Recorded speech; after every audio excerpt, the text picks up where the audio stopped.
গত 1 অক্টোবর লেবাননের ইসরায়েলি স্থল বাহিনী অভিযান শুরু করার পর থেকে এ পর্যন্ত সেখানে নিহত হয়েছে সশস্ত্র ইসলামী রাজনৈতিক গোষ্ঠী হিজবুল্লাহর অন্তত 250 জন যোদ্ধা।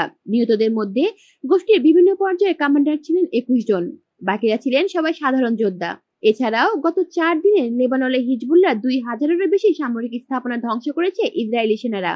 শুক্রবার সামাজিক যোগাযোগ মাধ্যম এক্সে পোস্ট করা এক বার্তায় এসব তথ্য জানিয়েছে ইসরায়েলের প্রতিরক্ষা বাহিনী আইডিএফ এর এক্স পোস্টে করা বলা হয়েছে, গত 4 দিনে হিজবুল্লাহ 250 জন সন্ত্রাসীকে হত্যার পাশাপাশি গোষ্ঠীর 2000-এরও বেশি সামরিক স্থাপনা ধ্বংস করেছে ইসরায়েলি সেনারা।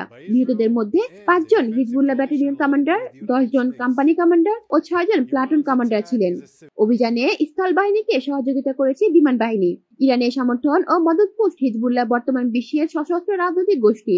লেবানন ভিত্তিক এই গোষ্ঠী প্রতিষ্ঠিত হয় 1985 সালে। প্রতিষ্ঠাকাল থেকে এই গোষ্ঠী ইসরায়েলের রাষ্ট্রকে ধ্বংস করার জন্য প্রতিশ্রুতিবদ্ধ।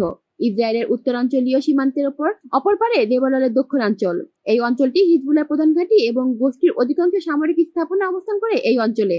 গত 7 অক্টোবর গাজা উপত্যকায় নিয়ন্ত্রণকারী গোষ্ঠী হামাসের সঙ্গে ইসরায়েলের যুদ্ধ শুরু হওয়ার পর থেকে হামাসের প্রতি সহিংসতা জানিয়ে ইসরায়েলের উত্তরাঞ্চলীয় বিভিন্ন স্থাপনা লক্ষ্য করে রকেট ও ক্ষেপণাস্ত্র চালানো শুরু করেছেন হিজবুল্লাহ।